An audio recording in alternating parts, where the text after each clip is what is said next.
নমস্কার বন্ধুরা, আজকের রেসিপি একেবারে অন্যরকম।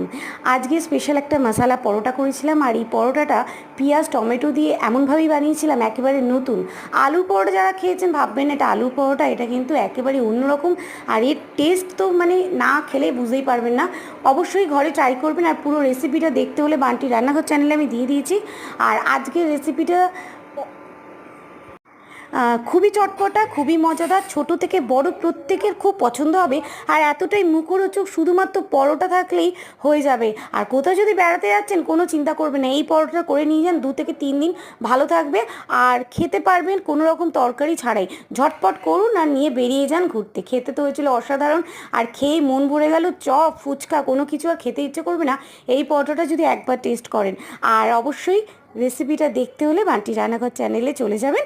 এই রেসিপিটা দিয়েছি, এবার থেকে আমি রোজ রোজ নতুন নতুন অনেক রকম পরোটার ভিডিও এই সপ্তাহে থাকছে।